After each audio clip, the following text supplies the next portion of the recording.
యోనాతాను బట్టి నేను ఉపకారము చూపుటకు సౌలు కుటుంబంలో ఎవడైనా కలడా అని దావీదును అడిగాను. సౌలు కుటుంబమునకు సేవకుడకు సిబియాను ఒకడు ఉండగా అతడు అతనిని దావీదు నొద్దకు పిలువనంపిరి. రాజు సీబావు నీవే కదా అని అడుగగా అతడు నీ దాసుడనైనా నేనే సీబాను అనెను. రాజు యెహోవానకు దయ చూపించినట్లుగా నేను ఉపకారము చేయుటకు సౌలు కుటుంబంలో ఎవడైనాను ఒకడు శేషించి ఉన్నాడా అని అతనిని అడుగగా షీబా యోనాతానును కుంటి కాళ్ళు గల కుమారుడు ఒకడు ఉన్నాడని రాజుతో మనవి చేశాను. అతడు ఎక్కడ ఉన్నాడని రాజు అడుగగా సీబా చిత్తగించుము, అతడు లోదే బారులో అమ్మీయేలు కుమారులకు మాకీరు ఇంట ఉన్నాడని రాజుతో అనెను. అప్పుడు రాజైన దావీదు మనుషులను పంపి లోదే బారులో ఉన్న అమ్మీయేలు కుమారులకు మాకీరు ఇంటి నుండి అతన్ని రప్పించెను.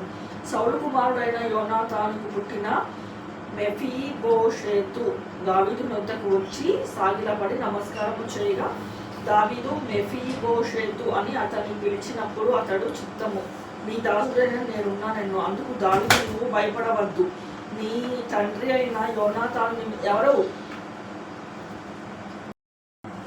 నీ తండ్రి అయిన యోనాతాను నిమిత్తము నిజముగా నేను నీకు ఉపకారము చూపి నీ పితరుడైన సౌలు భూమి అంతయు నీకు మరలా ఇప్పిందును.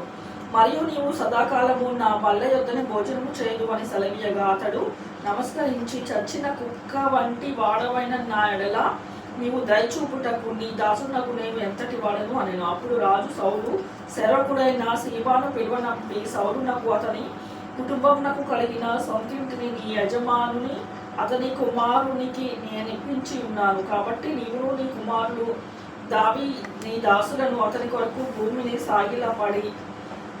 సాగుబడి చేసి నీ యజమానుని కుమారునికి భోజనమునకి ఆహారం కలుగ చేయనట్లు నీవు దాని పంట తేవలెను. నీ యజమానుని కుమారుడైన మెఫీబోషెతు ఎల్లప్పుడూ నా బల్ల యొద్దనే భోజనము చేయనని సెలవిచ్చెను. ఈ షీబాకు 15 మంది కుమారులు 20 మంది దాసులను ఉండిరి.